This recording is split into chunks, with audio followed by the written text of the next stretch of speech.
Bonjour à tous, bienvenue dans le débrief. Alors qu'à l'instar des pays du monde, le Maroc appréhende une nouvelle vague de la pandémie de Covid-19 avec des cas en augmentation, le roi Mohamed VI a présidé en début de semaine la cérémonie de signature de plusieurs conventions pour la fabrication de vaccins Sinopharm au Maroc. Ce projet structurant affiche la volonté du souverain de doter le Maroc de capacités industrielles et biotechnologiques complètes et intégrées dédiées à la fabrication de vaccins au Maroc pour les besoins nationaux mais aussi continentaux. Avec une production projetée à court terme de 5 millions de doses de vaccins anti-Covid-19 par mois, la plateforme montera en puissance avec pour ambition de devenir dans les 5 prochaines années un champion africain du vaccin et des biothérapies répondant aux besoins sanitaires du continent. Le projet, qui se déclinera sous la forme d'un partenariat public-privé, fera l'objet d'un investissement global de 500 millions de dollars, près de 4,5 milliards de dirhams, financé pour une part par le fonds Mohamed VI pour l'investissement et pour une autre part par le consortium composé par 3 banques marocaines. Avec nous pour expliquer ce projet et analyser les perspectives, nous recevons aujourd'hui Dr Astine Ibrahimi. Bonjour. Bonjour, bonjour. Merci pour l'invitation. Je vous en prie, merci d'avoir accepté. Vous êtes directeur du laboratoire de biotechnologie de la faculté de médecine et de pharmacie de Rabat. Vous êtes aussi celui qui pilotait le projet Genoma et vous êtes membre de la commission scientifique Covid-19, c'est bien ça? Exact. Merci d'être avec nous. Merci d'être avec nous, docteur. Docteur Taïeb Hamdi. Excusez-moi. Vous êtes médecin-chercheur en politique et système de santé, président du syndicat national de médecine générale, vice-président de la Fédération nationale de la santé. C'est bien ça. Merci d'avoir répondu à notre invitation, docteur. Docteur Abdelatif Komad, vous êtes docteur en économie et doyen de la faculté de droit et d'économie à l'université Hassan II de Casablanca. Merci d'avoir répondu à notre invitation. On commence d'ailleurs par vous, docteur Komad. Donc, cette crise sanitaire mondiale aura montré les limites de la coopération internationale et l'étendue des défis et des égoïsmes nationaux aussi. Est-ce qu'on peut dire globalement que la géoéconomie mondiale a changé et que les souverainismes économiques iront en s'étendant à l'avenir? On a vu ce qui s'est passé au niveau du vaccin, on a vu ce qui s'est passé au début de la pandémie, au niveau des masques, au niveau de tout. Et quelle est la dimension africaine de ce méga projet lancé par le roi Mohamed VI et dont on parlera en détail tout au long de l'émission?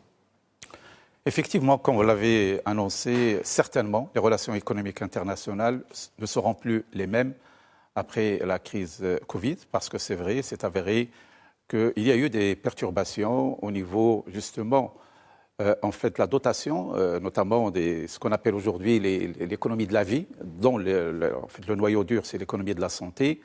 Et des questions se posent en ce qui concerne les relations, surtout entre les puissances économiques. On a vu un peu la dépendance de l'Europe de la Chine, on a vu des perturbations au niveau, justement, de la dotation des pays, que ce soit en fait, les États-Unis, l'Europe et l'Asie, et cela pousse à se poser des questions sur justement les relations économiques internationales.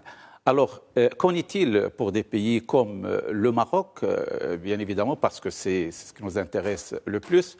Moi, je crois que ça serait une opportunité pour des pays comme le Maroc, parce qu'il ne s'agira certainement pas de revenir sur la tendance à l'internationalisation, à la mondialisation. Mais on va certainement vivre une reconfiguration de cette mondialisation en s'appuyant sur des plateformes, c'est-à-dire des hubs, notamment qui ont des positions géostratégiques importantes, comme le cas du Maroc, qui est au nord de l'Afrique, qui est proche de l'Europe, qui est proche de l'Amérique du Nord, et puis également de l'Afrique, et puis qui présente un certain nombre de signaux positifs qui le prédisposent à jouer un rôle très très important, parce qu'il y a la stabilité politique, parce qu'il y a également l'infrastructure économique, et puis bien évidemment il y a le capital humain. Donc toutes ces qualités positionne aujourd'hui le Maroc, en fait, dans un rang qui pourra lui permettre de jouer un rôle essentiel dans, justement, la géostratégie, la géoéconomie de l'avenir. Et on l'a vu à travers, tout d'abord, ses partenariats avec la Chine. On a vu que la Grande-Bretagne, dès qu'il est sorti du Brexit, le premier pays avec lequel il a signé un accord stratégique, c'est le Maroc. On voit aujourd'hui le rapprochement avec les États-Unis. Donc, je dirais que le Maroc a aujourd'hui une opportunité qu'il va falloir qu'on saisisse. Peut-être que cette reconfiguration des relations économiques internationales serait une opportunité pour notre pays. En ce qui concerne la deuxième partie de votre question, l'Afrique. L'Afrique, bien évidemment, aujourd'hui, les professeurs ils pourront le confirmer, c'est le continent le sous-vacciné. Aujourd'hui, on parle de 2% de la vaccination au niveau mondial. À peine, début juin, il y avait pratiquement 23 millions de doses au niveau de l'Afrique, donc pratiquement 40% au Maroc. Ça également, il faut le signaler. Le Maroc est le pays aujourd'hui le plus vacciné. Mais on est à peu près à 25% de vaccination. Hein? Avec les deux doses. Avec les deux doses. 25%. 25% de la population. Ce qui fait que tout reste à faire au niveau de l'Afrique. On est à peine à 2% de la population vaccinée. Et bien évidemment, vu les perturbations aujourd'hui au niveau mondial en ce qui concerne la dotation en vaccins, le fait que le Maroc aujourd'hui se positionne comme une plateforme de production et de distribution, je crois que c'est une très grande opportunité qui va permettre au Maroc tout d'abord de jouer un rôle central, humain, par rapport à l'Afrique. Et puis, évidemment, ça donnerait la possibilité au Maroc de se positionner encore plus sur une industrie, notamment de pointe, qui est la biotechnologie. On va y revenir tout à l'heure parce que c'est quand même un secteur de pointe qui est appelé à se développer. Le Maroc est déjà positionné, en fait, comme un des pays les plus, je dirais, dotés en matière d'industrie pharmaceutique en Afrique aujourd'hui. Mais les perspectives, ils sont encore plus prometteuses, tout d'abord de par cette confiance internationale, mais également dans le cadre du positionnement que devrait occuper cette industrie, dans le cadre de nouveaux modèles de développement, dans le cadre de la nouvelle reconfiguration et restructuration du secteur industriel qui est prôné notamment dans le cadre du Fonds Mohamed VI pour l'investissement stratégique. Donc tout cela nous permet de croire en l'avenir, tout d'abord en matière de contribution du Maroc, tout d'abord la continuité de la généralisation qui est une priorité pour le Maroc, mais également que le Maroc devrait continuer à jouer son rôle de leadership qu'il fait sur un plan politique, sur un plan économique, mais il va le faire également sur le plan sanitaire. Et d'ailleurs, on se rappelle que le Maroc a été le premier pays à doter, dès le début de la crise sanitaire, de 15 pays en matériel médical. Et donc, tout cela dénote de la solidarité et du soutien de notre pays pour l'Afrique. C'est vrai qu'il y a en 2014, je pense, le roi Mohamed VI, s'adressant à un arrêt aux pages d'Africains, le chef d'État africain avait dit l'Afrique doit faire confiance à l'Afrique. Bon, ben voilà, on est en train de le montrer parce qu'on en parlera tout à l'heure, il y a une dimension africaine très importante. Alors, pour continuer de planter le décor, avant d'entrer dans les détails, docteur Ibrahimi, plus de 10 millions de nos compatriotes ont reçu leur première dose, à peu près 9,5 leur seconde dose, mais on assiste depuis quelques jours à une recrudescence des cas de contamination. C'est dû à quoi ? Bien sûr, c'est quelque chose de prévisible, pour être direct, en fin de compte. Ce n'était pas quelque chose qu'on n'avait pas prévu. Mais juste avant ça, je veux dire que je vais planter le décor en disant que le 21e siècle sera un siècle de crise sanitaire. Voilà. Et tout simplement, il faut avoir une vision globale. C'est rassurant. C'est rassurant, oui. Très rassurant. C'est pour cela, la deuxième partie est rassurante, en disant que le Maroc a une vision proactive, une vision vraiment participative, avec une anticipation. Et je pense que le Maroc a vu dans cette crise une opportunité, comme a dit Saïd, parce que c'est une vraie opportunité pour le Maroc, il le démontre. Donc là, revenons à la crise sanitaire et l'épidémiologie de cette crise. En fin de compte, le Maroc, dès le départ, en disant que quand il y aura un mouvement, qu'il y aura un desserrement, quand il y aura moins de restrictions de circulation, il y aura une augmentation, bien sûr. C'est mécanique. C'est mécanique, c'est scientifique, c'est prouvé. La deuxième chose qui est vraiment, qui arrive en ce moment, c'est l'apparition de ce variant, le variant Delta. Pour rappeler pour tout le monde, le variant Delta, il est à 60% plus circulant que celui Alpha, qui était à plus de 60% plus circulant que celui de Wuhan. Donc là, c'est logique qu'avec l'arrivée de ce variant, que ça va infecter plus de personnes, que les chiffres d'infection vont augmenter. Et donc, je donne un chiffre pour que les gens comprennent que ça va de façon exponentielle. Les États-Unis, la semaine dernière, c'était à 25%.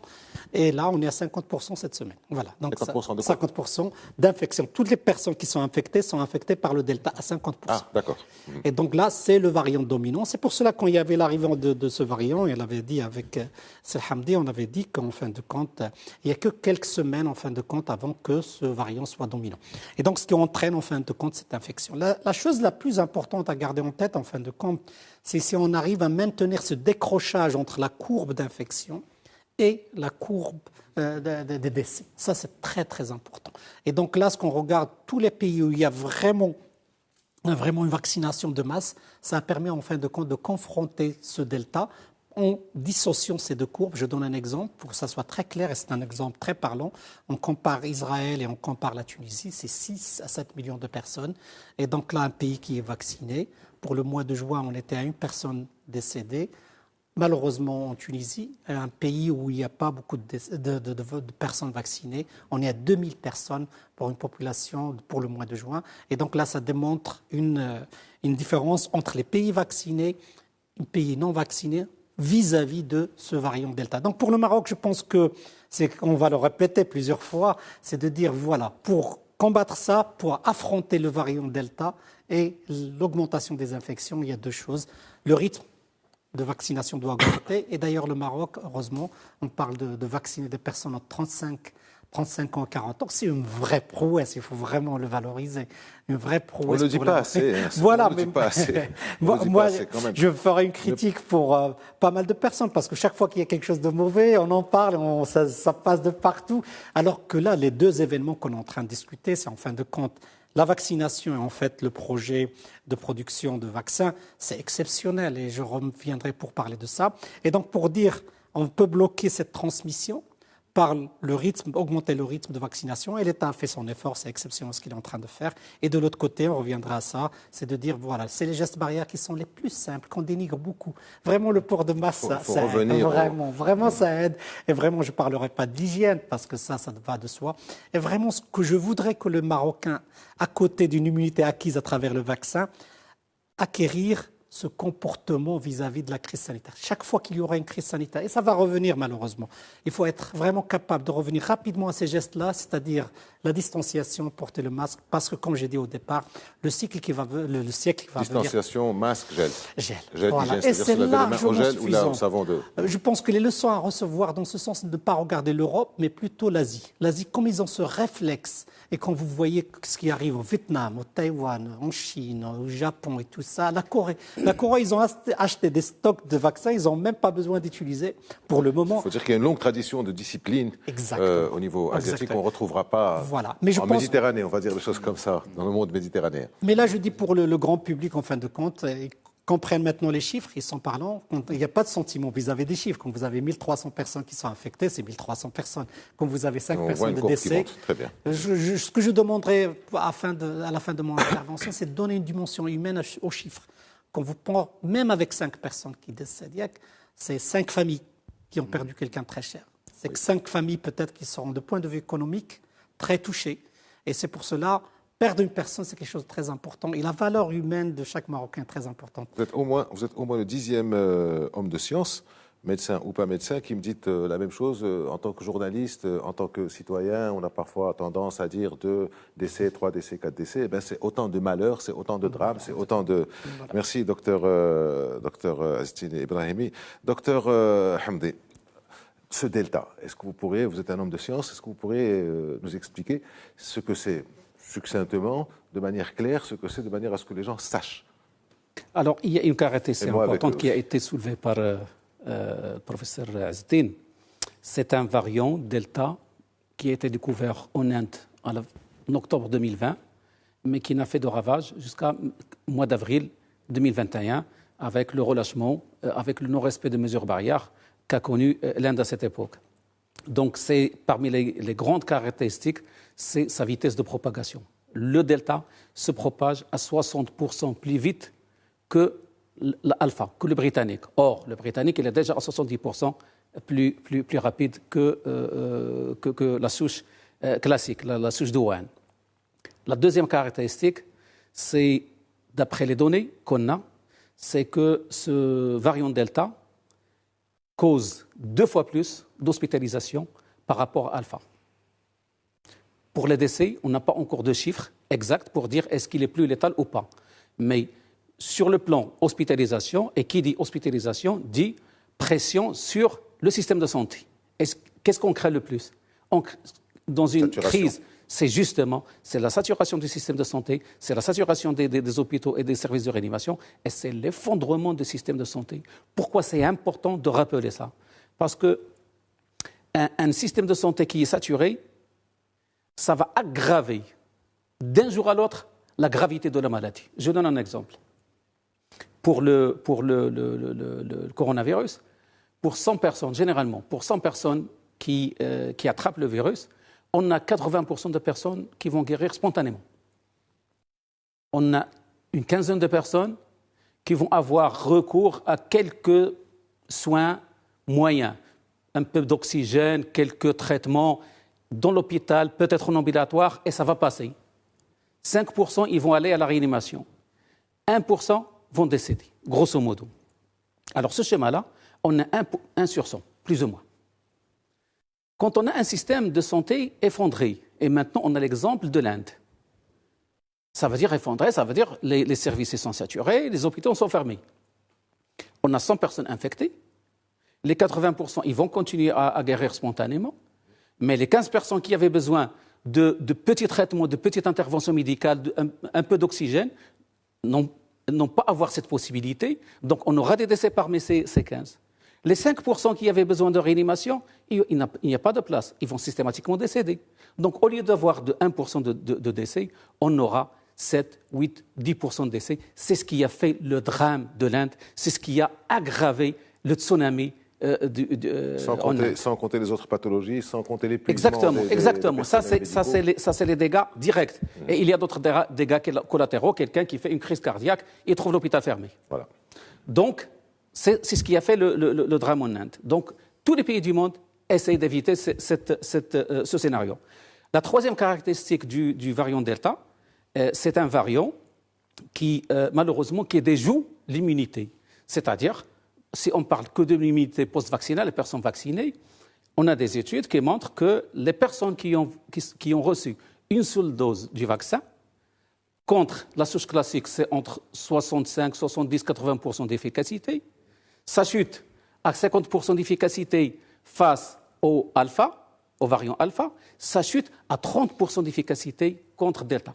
Heureusement que pour les personnes qui ont reçu 2 doses, l'efficacité est rétablie, on revient vers les 75-80% et on revient vers plus de 94% de protection contre les formes graves et on revient 95-96% contre le décès. C'est dire l'intérêt et l'importance de la vaccination complète. Donc, moi j'insiste encore une fois, parce que maintenant nous sommes dans une tournure au Maroc. On a des vaccins, on reçoit des vaccins. On a vacciné les personnes qui ont plus de 40 ans. Maintenant, c'est 35 ans, à partir de 35 ans. Hier, oui. On a vacciné plus de 40 ans. On a des personnes qui ont plus de 40 ans qui ont raté le rendez-vous. Ils ont hésité, ils ont oublié, ils ont négligé. Ça veut dire que nous sommes en face d'une masse qui est un peu compacte.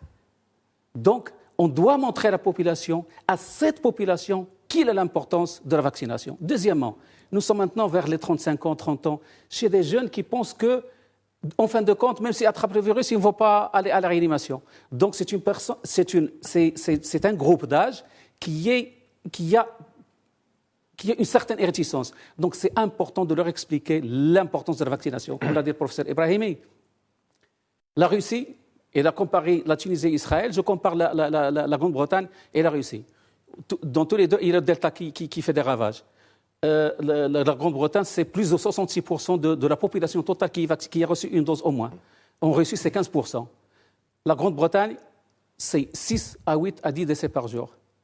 En Russie, c'est 600-700 par jour. 600-700. Aux États-Unis, les derniers décès par le Covid, les dernières semaines, c'est 99,2% de personnes décédées par Covid, ce sont des personnes qui ne sont pas vaccinées.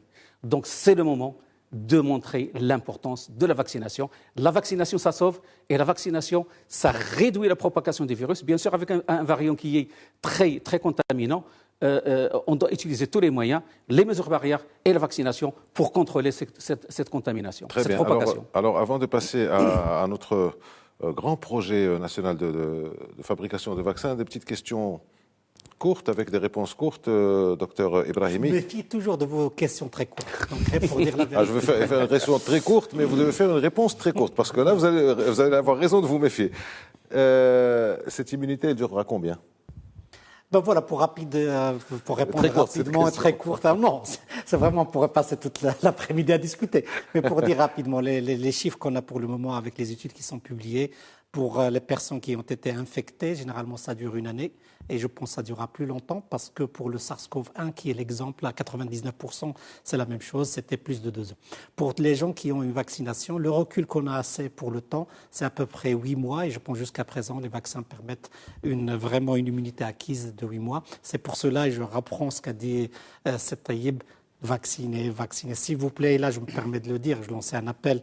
Quand on regarde les chiffres au Maroc, il a donné les chiffres de la Russie, les chiffres de la Grande-Bretagne, sur 10 personnes qui sont hospitalisées au Maroc, c'est 7 personnes qui ne sont pas vaccinées, c'est 7 personnes qui sont au-delà de 65 ans, qui ont développé des cas sévères. Je donne un exemple toujours pour que les gens comprennent. La semaine dernière, on est le samedi, le vendredi dernier, on a enterré le père d'une amie à moi, pour une raison très très simple, il n'était pas vacciné. Le variant Delta est arrivé, ou le virus est arrivé. La mère qui était vaccinée, il n'y avait pas de problème. La fille qui était vaccinée n'a pas de problème. Les enfants n'ont pas eu de problème. Lui, en 2 jours, on l'a perdu. Je reviens à cette dimension humaine parce que je voulais le dire, il faut vraiment qu'on ne perde pas des gens, surtout qu'on n'est pas très loin peut-être, Inch'Allah, au moins au Maroc, de sortir de cette crise. Merci. Docteur Hamdi, une personne vaccinée peut contracter le virus? Oui, une personne vaccinée peut contracter le virus, il peut transmettre le virus, mais beaucoup moins qu'une personne non vaccinée. On donne un chiffre. C'est-à-dire que, en fait, pourquoi je vous pose la question, excusez-moi de vous interrompre, je vous pose la question parce qu'il y a des gens qu'on entend dire « je suis vacciné, donc je ne mets pas de masque, je ne me lave pas les mains, ça va, je suis tranquille ». Exactement, et c'est pourquoi je vais donner des chiffres, et donc je vais continuer ce que j'ai dit tout à l'heure sur l'importance du vaccin. Une personne vaccinée peut continuer à transmettre le virus, c'est possible. Le vaccin ne protège pas, ne donne pas une immunité stérilisante à 100%, mais une personne non vaccinée transmet le virus 12 fois plus qu'une personne vaccinée. Donc, se faire vacciner, c'est avoir la chance de transmettre le virus 12 fois moins qu'une personne non vaccinée. Ça veut dire, premièrement, on n'a pas de 100%, donc c'est pourquoi, dès le départ, on dit aux gens, vaccinés ou pas vaccinés, il faut continuer à respecter les mesures barrières pour 2 raisons. Parce que les vaccins ne sont pas efficaces à 100%, 96% de protection contre les décès, ce n'est pas 100%. On a toujours 4%. Et 12 fois moins, ça veut dire que moi, je suis vacciné, je rencontre quelqu'un de la famille qui a de maladies chroniques, je ne sais pas, il a même vacciné, peut-être son immunité n'est pas très développée, donc je risque de lui transmettre un virus. Donc, la leçon, il faut se faire vacciner pour se protéger et protéger son entourage et protéger son pays, mais aussi se faire vacciner, c'est réduire la propagation du virus, donc participer à contrôler cette épidémie et nous permettre, en tant que pays, de nous en sortir le plus tôt possible. Voilà l'intérêt de la vaccination. Merci, docteur. À bon entendeur. On va rentrer dans le vif de notre sujet. Docteur Komat, avant de parler donc de ce méga projet, comment se présente le secteur pharmaceutique dans notre pays et en Afrique, d'une manière générale? Succinctement, comme ça on rentre directement dans notre pays, le secteur pharmaceutique a toujours bien évolué. Il faut dire qu'au Maroc, on a vécu pendant les années 60 ce qu'on appelle l'industrie par substitution d'importation. C'est-à-dire créer au Maroc un certain nombre d'industries pour remplacer les importations. Et le secteur de la pharmacie a été parmi les secteurs pionniers. Et d'ailleurs, on est passé rapidement de pratiquement 15% de la production nationale, en fait, de la satisfaction du besoin national par la production nationale, à pratiquement à 70-80%. Le nombre d'unités également a été en fait augmenté. Nous sommes pratiquement à plus de 35 unités dans le domaine de l'industrie pharmaceutique, alors que le nombre au début des années 60 ne dépassait pas 8 unités. Et puis, avec un chiffre d'affaires aujourd'hui qui est aussi autour de 14 milliards de dirhams, pour dire que c'est un secteur qui est bien implanté, mais il a beaucoup de potentiel. Il a beaucoup de potentiel. Bon, tout d'abord, et nous avons avec nous des professeurs éminents, nous sommes en fait en train de mettre en place une politique de généralisation de la couverture sociale qui était à peine à 40%, on va passer à 100%. Donc il y aura un besoin énorme en matière justement en fait de médicaments, parce que lorsqu'on parle de la couverture médicale, ça va de soi que la consultation va augmenter, que le besoin en médicaments va augmenter et l'industrie pharmaceutique devra accompagner cet effort. Également, il faut dire également qu'au Maroc, pratiquement un Marocain, il a un budget de 400 à 500 dirhams en moyenne d'achat de médicaments par an, qui est en fait un budget réduit par rapport aux standards, par rapport aux normes au niveau mondial. Donc, pour dire que tout cela, il y a une tendance. Il y a une tendance à la hausse des besoins au Maroc, mais également au niveau de la région, au niveau de l'Afrique, parce que vous avez évoqué le cas de l'Afrique, et c'est bien que le Maroc se positionne comme un hub, comme une plateforme pour l'Afrique, parce que l'Afrique, il a un besoin énorme. Pour donner des chiffres, en Afrique, qui est pratiquement 1,2 milliard de population, si on la compare à des grands pays qui ont pratiquement la même population, à savoir la Chine et l'Inde, en Afrique, nous avons 375 unités de production de produits pharmaceutiques. En Chine, nous avons 5 000. Et en Inde, 15 fois plus. on a 10 500 unités de production. Parce que contrairement à ce que l'Inde, c'est une puissance dans un certain nombre de domaines, notamment tout ce qui est nouvelles technologies, tout ce qui est industrie pharmaceutique, bien que c'est un pays en développement qui a un certain contraste, certaines inégalités, mais ça reste une puissance dans certains secteurs, dont notamment le secteur pharmaceutique. Et donc, ce qui fait, tout reste à faire en Afrique. Et le Maroc, de par, tout d'abord, sa position géostratégique, de par son infrastructure, de par la qualité de son capital humain, il faut le dire, que nous formons, que nos universités forment dans le domaine des biotechnologies. Et donc, ça nous donne des prémices pour qu'on puisse jouer un rôle important, aussi bien au niveau du Maroc, pour justement occuper plus le marché, mais également se positionner sur l'Afrique. Merci, docteur Komat. Docteur Ibrahimi, je vais vous poser une question sur la production de biothérapie, etc. Mais juste après la pause, on se retrouve dans quelques instants.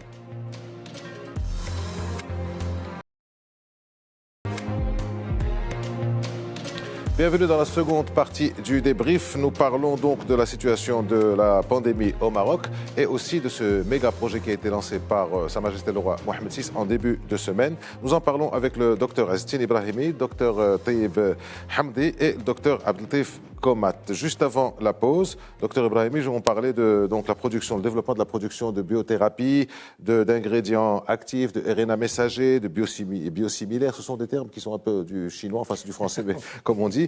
Et donc de quoi s'agit-il, de quoi il retourne? Qu'est-ce qu'on va fabriquer en termes de licence, en termes de R&D, en termes de transfert de technologie? Comment ça va se passer sur le point de vue scientifique, point de vue économique? On le verra avec docteur Komat. Ben voilà, moi je te remercie infiniment, c'est Aziz, de m'avoir invité pour parler de ça, de démontrer ma joie. Je pense que plein de gens... Incontournable, docteur Ibrahim. Non, mais je le dis pour un biotechnologique, voilà, pour le mettre dans le contexte.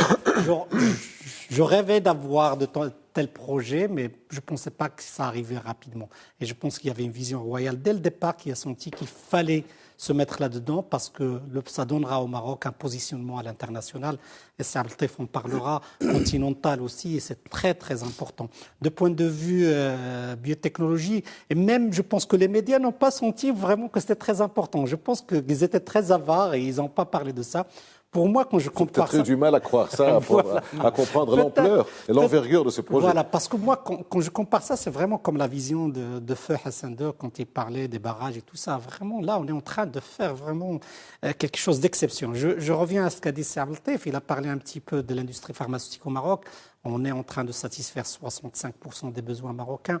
Mais c'est vraiment l'industrie pharmaceutique chimique. Ce n'est pas l'industrie pharmaceutique biologique, ou biotechnologique, ou biosimilaire. Et ça, on n'a pas ça au Maroc. Et donc, on avait une seule jambe, et là, on va avoir la deuxième jambe pour développer cette industrie pharmaceutique et vraiment qu'on soit leader. Moi, j'étais très content, je dirais, parce que je suis directeur du laboratoire de biotechnologie. Quand vous avez Sa Majesté qui parle du Maroc comme leader dans le domaine de la biotechnologie, je ne pourrais que satisfait. J'espère qu'on sera à la hauteur de sa vision. Ah oui, non, on est tous souriants avec ce projet. Je ne me cache pas, mais c'est vraiment quelque chose d'incroyable. Je pense que le Maroc va se permettre en fin de compte. Il avait déjà cette industrie chimique qui est là, pharmaceutique, qui était performante. Mais là, on va se mettre le pied et la main, ce que vous voulez, pour développer de l'industrie pharmaceutique, des biologics. Et là, ça va permettre de faire les vaccins, de faire aussi les médicaments biotech. Pour les gens qui ne connaissent pas, l'insuline, ce n'est pas un produit chimique, c'est un produit biologique parce que c'est une protéine. Donc on parlera de protéines thérapeutiques. Et c'est ça ce qui va se développer par la suite. Et c'est là où va la science. Tous les médicaments qui sont en train de développement, tous les médicaments qui sont très chers, les anticancéreux, et les gens vont comprendre, les anticancéreux, ça coûte une fortune. Et juste au Maroc, pour donner un exemple de réussite, quand on a ramené un biosimilaire qui est une copie de ce médicament biotechnologique au Maroc, on a fait baisser le prix d'un anticancéreux de 20 000 dirhams à 7 000 dirhams.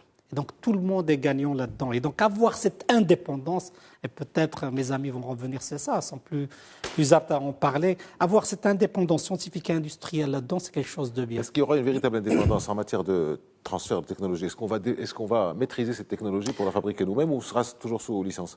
Voilà. Et donc là, cette lecture, c'est ça. Je pense que plein de gens n'ont pas fait la lecture des 3 contrats qui ont été signés. Il y a toute la stratégie qui est établie là. Mais ce n'est même pas une stratégie, ce n'est même pas une vision. C'est des plans d'action, en fin de compte, ce qui a été fait. Donc au Maroc, la vision est en fait top-down, c'est-à-dire que ce qu'on va faire rapidement, parce qu'en phase de crise, on va voir l'état des lieux de ce qu'on a et rapidement faire fabriquer ce vaccin. Donc ce qu'on a fait, on a dit quelles sont les plateformes qui existent au Maroc pour faire ces vaccins. Et donc on a trouvé qu'il y avait une ou deux compagnies, il y aura de bonnes nouvelles qui vont arriver, je suis sûr, une compagnie qui le fait. Et donc l'État a dit voilà, puisque c'est l'État qui autorise la mise sur le marché et qui plus ou moins dispense les vaccins, on va prendre en charge avec, pour ne pas citer la compagnie, cette SOTEMA va donner ces plateformes pour l'État. Pour les utiliser, il fallait de la matière première. Et donc le bulk, comme on l'appelle, le bulk, ça va, c'est pour la deuxième signature, c'est pour faire ramener en fin de compte le bulk de la Chine. C'est pour ça qu'il y avait signature avec Sinopharm. Donc Sinopharm va donner le bulk et on a le remplissage qui va se faire. Donc là, c'est quelque chose, pour cela qu'on parle de 4 à 6 mois pour pouvoir le faire et j'espère qu'on va le faire le plus rapidement. Puis après, il y avait la signature que plein de gens n'ont pas compris. Pourquoi on a signé avec notre compagnie suédoise? Parce que le Maroc a une vision d'aller plus en bas. Donc c'est en fin de compte pouvoir en quelque sorte prendre des matières premières déjà à moitié faites. Not finished, donc on va faire, la finir et par la suite utiliser ces plateformes. Et le Maroc va ramener cette plateforme et cette plateforme, il y aura plein de plateformes qui vont être venues. Et là, il y avait l'investissement qui est là-dedans parce que c'est pour cela que je parlais de plan. On met la vision, l'argent et il y avait l'argent, les 3 banques qui étaient là pour le faire. Puis la question que vous dites, c'est faire le vaccin made in Morocco. Et là, les universités, comme a dit Sir Al-Taif, bien sûr, c'est va confirmer, vont jouer un rôle très, très important pour développer ce qu'on appelle un vaccin from scratch, parce que ça demande plus. Et donc, les 6 étapes, on l'a fait. Mais les gens qui ont oublié, je vais finir sur ça, parce que je pourrais continuer plus longtemps. Non, mais c'est passionnant. Tout ça, les gens pensent que c'était du jour au lendemain. Ah, c'est pas vrai. Ils n'ont pas regardé la chronologie des choses, parce que le Maroc, dès l'arrivée de la Covid-20, j'allais dire Covid-21, 19 parce que c'était mars 2020, Sa Majesté, et tout le monde a demandé, la question très très dure était une pilule très difficile à avaler, est-ce qu'on peut produire, on peut développer des vaccins? Et la réponse était très amère, très dure, on ne pourra pas le faire maintenant. Et donc qu'est-ce qu'il manque? Il manquait l'écosystème.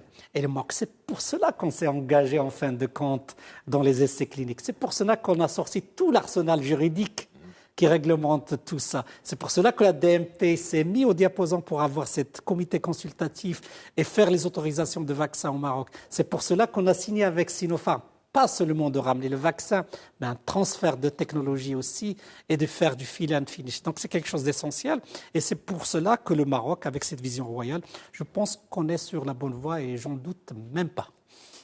On va espérer, comme on dit. Docteur Hamdi, alors, plus de détails. Dans quel volume, dans quelles échéances? Docteur Ibrahimi a parlé de 4 à 6 mois. Est-ce que vous pouvez être plus précis? Qu'est-ce qu'on va produire? Donc, dans quelles échéances? Et en tant que spécialiste des politiques de santé, est-ce que ça va être payant? Est-ce que ça va être pris dans le programme de couverture, de protection médicale, de couverture médicale? Comment ça va se passer?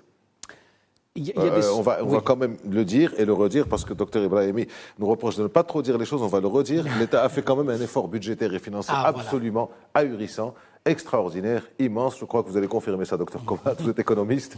Voilà. Maintenant, est-ce que ça va être payant? Ça va continuer à être... Effectivement, et je rejoins d'ailleurs la vision du professeur Azdin.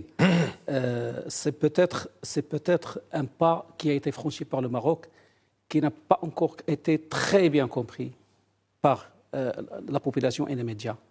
L'importance de ce pas va se faire sentir dans les mois, dans les années à venir. Pour m'expliquer, tout à l'heure, en posant la question, c'est Azdin, c'est le biosimilaire, biotechnologie, l'ARN messager, c'est du chinois.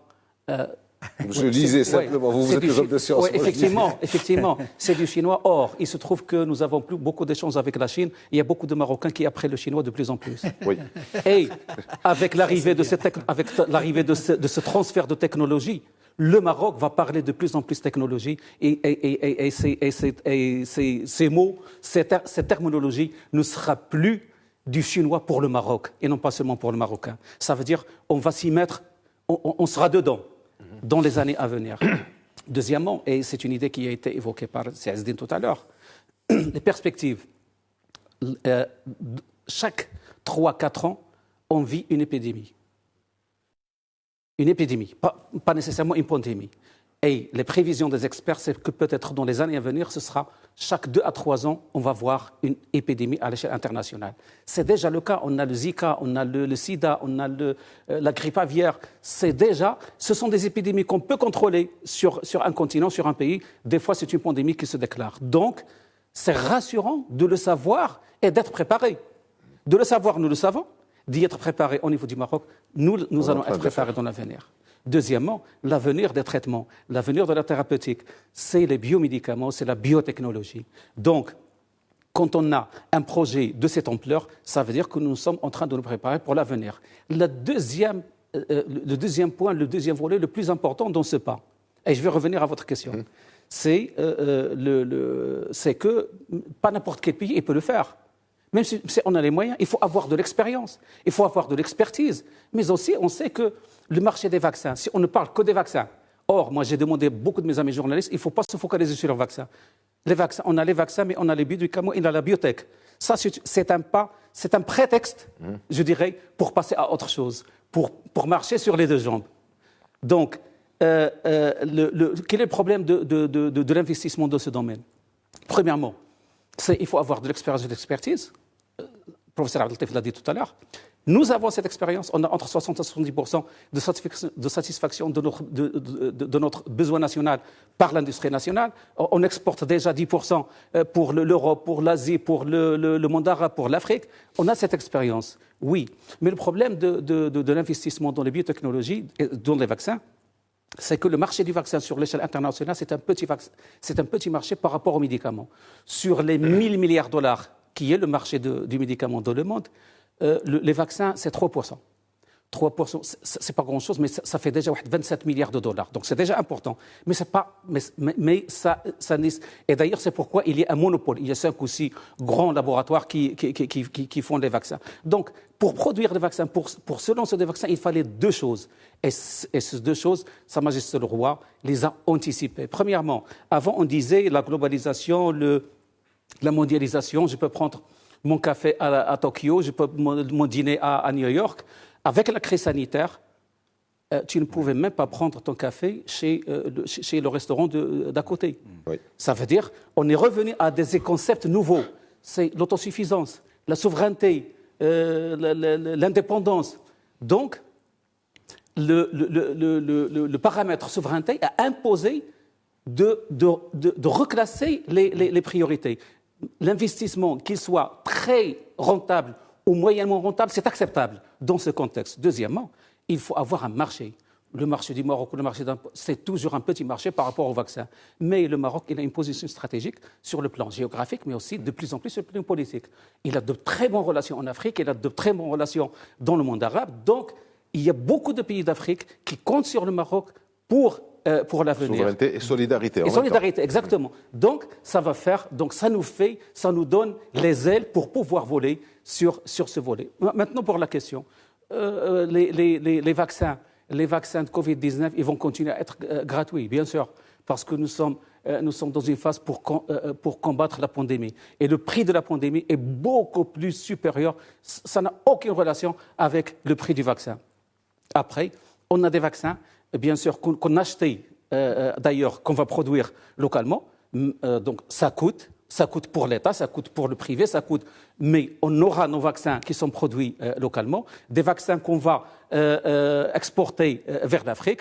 Et ce système, cette avancée, elle est beaucoup plus importante que le fait que son prix, ou bien la taille du prix, ou l'effort que va consentir l'État pour l'avoir gratuitement ou demi-gratuitement ou subventionné. Donc c'est ça l'enjeu, le vrai enjeu de la production des vaccins au Maroc. Donc on verra pour le prix une fois que ça sera fait. Mais on peut considérer que puisqu'on aura donc un transfert, on aura une fabrication ici, on aura donc un marché de taille intéressante, dépasse la taille critique, on peut considérer que s'il y a prix, il sera prix extrêmement réduit. Avec peut-être une subvention de l'État. Et il va rapporter. Et cette production, non seulement il va rapporter. il va rapporter. Si on perd moins d'argent dans une crise et qu'on en gagne en plus, c'est du tout bénéfique. Et ça nous amène au modèle économique, professeur Komat. Alors expliquez-nous. Déjà, docteur Ibrahimi a commencé sur les différentes phases, quel est le modèle économique. Et c'est pour ça que j'ai commencé par l'état de l'industrie pharmaceutique pour aller en entonnoir. Maintenant, quel est le modèle économique pour ce projet? Comment ça va se fabriquer, les coûts, les partenariats, les licences, les exportations, etc. En fait, ce projet, en parlant de modèle économique, je voudrais tout d'abord l'inscrire dans le cadre du nouveau modèle de développement. Pour dire, le professeur Ibrahimi l'a évoqué, c'est une industrie de pointe, c'est une industrie de technologie. Et en fait, l'une des grandes orientations du nouveau modèle de développement, c'est un nivellement vers le haut de notre industrie. Donc nous avons traditionnellement une industrie classique autour de l'agroalimentaire, du textile, qui restent quand même, qui ont leur place au niveau du tissu économique. Mais le Maroc, depuis quelques années, se hisse une place de choix au niveau des industries à haute technologie. On a vu le cas de l'aéronautique, de l'automobile, de l'électronique. D'ailleurs, aujourd'hui, les chiffres ils sont très probants. Par exemple, l'industrie automobile, bien qu'à un certain moment, on a évoqué la relocalisation, aujourd'hui, le Maroc, les chiffres, en termes d'exportation automobile, sont supérieurs à 2020 et 2019. Donc, ça veut dire que ça reprend, notamment au niveau du textile, etc.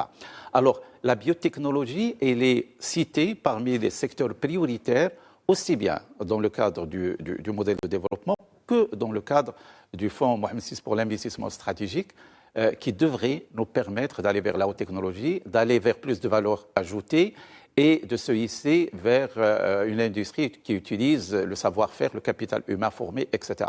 Donc ça, c'est très important. Alors, au niveau du montage, il faut rappeler que ça cadre parfaitement avec le montage du fonds Mohamed VI d'investissement stratégique. Il faut rappeler que ce fonds, c'est 120 milliards de dirhams, dont 15 milliards apportés par l'État, 30 milliards par les institutions, notamment financières bancaires, et 75 milliards sous forme de garantie pour justement les porteurs de projets. Ce projet, justement, il sera financé, notamment par la part de l'État, dans le cadre de ces 15 milliards. Il y a les 3 banques qui, justement, devraient et sont au niveau du fonds d'investissement à 30 milliards. Ils contribuent de par leur position. Et donc, ça sera, en fait, une opération, tout d'abord publique-privée. Elle sera également une opération avec des compagnies marocaines et des compagnies internationales. Et puis, il faut également, d'ailleurs, Ibrahimi l'a évoqué tout à l'heure, ce sont des aspects qu'il ne faut pas ignorer ou négliger ou ne pas leur donner la valeur qu'il leur revient. C'est le fait que ce que nous entreprenons dans notre pays, sous la houlette de Sa Majesté, s'inscrivent dans la stratégie à moyen et long terme. C'est vrai que Sa Majesté avait toujours le souci de gérer la crise, notamment sanitaire, et ses ramifications sociales et économiques comme une priorité. Mais depuis 1 an et demi, dans toutes les interventions de Sa Majesté, aussi bien que les actions, il y avait toujours de la stratégie. Si on arrête aujourd'hui ce qu'on est en train d'engager comme réforme structurelle, notamment la généralisation de la couverture sociale, ce n'est pas une généralisation, un projet lié qu'à la crise Covid. C'est un projet dont on parle depuis des années. Il a eu lieu pendant la crise du Covid. La réforme des entreprises, des établissements publics, depuis des années qu'on en parle. Il a eu lieu pendant cette année de crise. Pour dire que c'est un discours qui existe par ailleurs, que la crise pourrait être une opportunité pour justement mieux bâtir. Pour le Maroc, c'est du concret. Le nouveau modèle de développement ça, c'est la théorie chinoise, pour parler chinois, comme disait docteur le nouveau modèle de développement... C'est la théorie chinoise. Une crise n'est pas une rupture, c'est une opportunité. Ah oui, c'est une opportunité. D'ailleurs, s'il s'agit de revenir sur ces 15 mois de crise et voir quels sont les projets initiés, ce sont des projets de réforme qui ne s'inscrivent pas que sur le court terme, que sur du conjoncturel. Nous sommes sur du structurel, sur du moyen et long terme.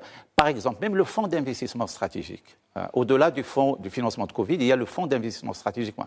C'est un fonds qui n'a pas comme objectif que de s'attaquer aux difficultés financières à court terme, mais carrément la reconfiguration des secteurs prioritaires du Maroc. On parle de la restructuration de l'industrie, on parle du développement de l'agriculture, on parle de la continuation du développement de l'infrastructure pour attirer les investissements privés nationaux et internationaux. Donc nous sommes en fait dans la gestion à court terme parce qu'il y a un problème sanitaire, économique et social, mais cela ne nous fait pas oublier que nous sommes en train de construire le Maroc de demain. Et c'est la même chose en ce qui concerne cette opération avec les compagnies chinoises. Il ne s'agit pas que de faire de l'embouteillage du vaccin pour faire face à un besoin immédiat, mais c'est toute une stratégie. C'est toute une stratégie. Et d'ailleurs, c'est la lecture profonde à faire de ces conventions. Il n'y a pas que cette dimension de faire face à un besoin, mais il y a toute une construction d'une politique de fabrication de vaccins, pas seulement anti-Covid, mais le vaccin d'une manière générale.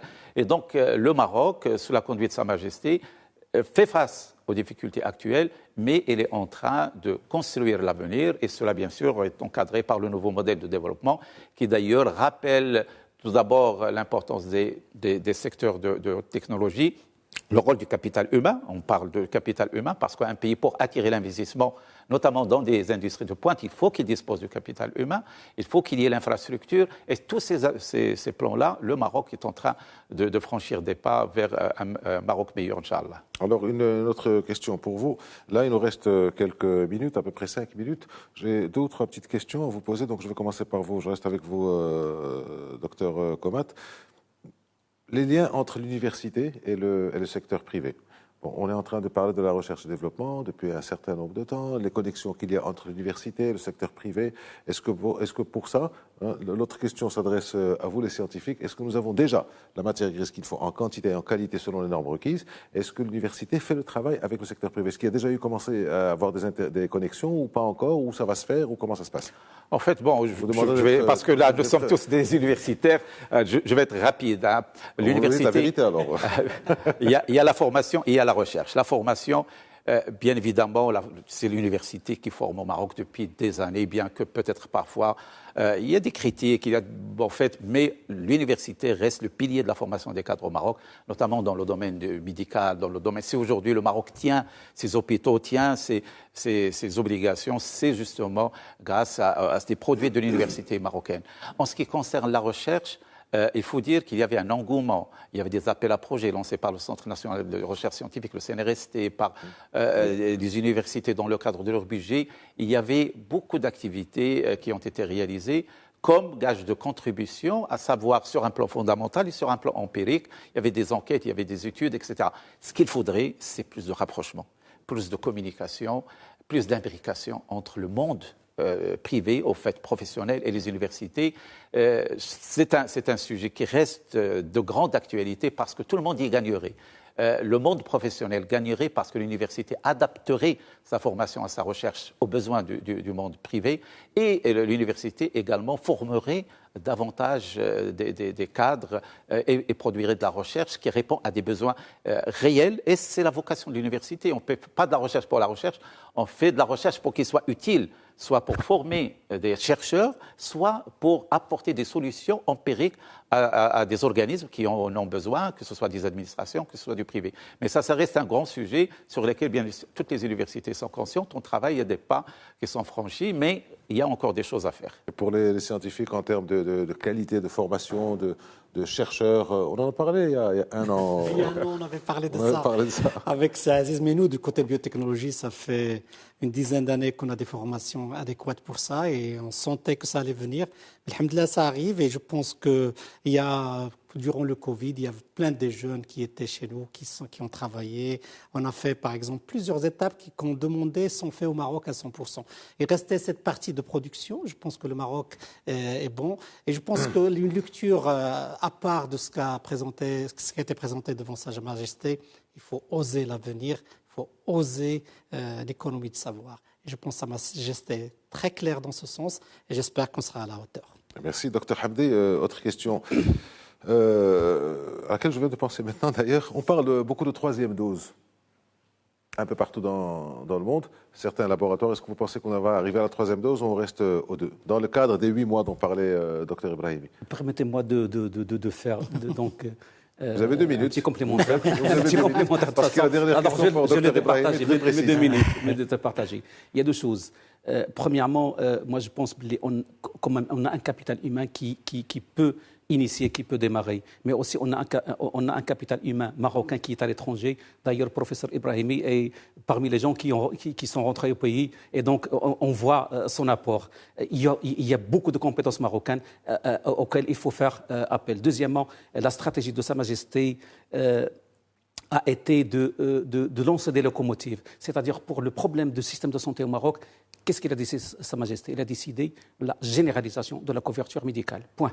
Or, la généralisation de la couverture médicale, c'est un chantier locomotive qui est en train de tracter plusieurs autres choses. Il faut réformer les caisses de maladie, il faut réformer la formation médicale, il faut réformer la législation, il faut revoir la législation, il faut réformer le système de santé. C'est aussi pour la recherche.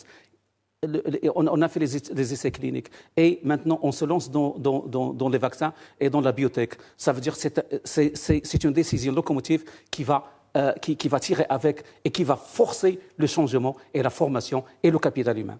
Pour revenir à votre question de troisième dose, effectivement, il y a deux choses il fait la différence. Entre les rappels, généralement les vaccins, après un certain temps, ils perdent un peu de leur efficacité, donc on a tendance à rappeler. Ça, c'est le rappel, ça, c'est autre chose.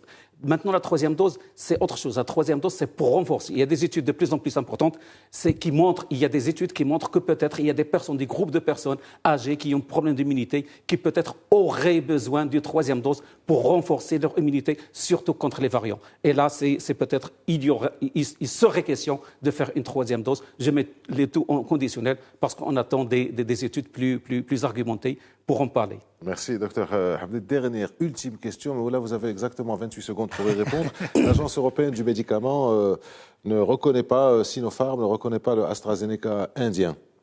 Je dirais très simplement... Est-ce qu'elle va reconnaître ce qu'on va produire? C'est une question, ça me rappelle Qara al-Ajouz, le continent vieux en Europe. Mais je pense que ce n'est pas une question scientifique pour répondre aux Marocains, parce que j'ai reçu beaucoup de questions sur ce sens. Ce n'est pas du tout une question scientifique, du tout. Je ne trouverai jamais un Européen scientifique qui va parler de ça. C'est une question bureaucratique. Peut-être qu'il y a d'autres raisons géopolitiques, je ne rentrerai pas dedans. Mais je dirais que dans quelques semaines, peut-être, Inch'Allah, je pense que l'agence européenne donnera, et donnera l'autorisation pour ces deux vaccins. Docteur Ibrahimi, je vous remercie. Docteur Hamdi, je vous remercie. Docteur Komat, je vous remercie. Merci de nous avoir suivis. Mais avant de nous quitter, le vaccin, nous avons tous entendu les scientifiques ici présents. Et après, avant et même sans le vaccin, c'est toujours la distanciation, le port de masque et l'hygiène. Merci, à la semaine prochaine.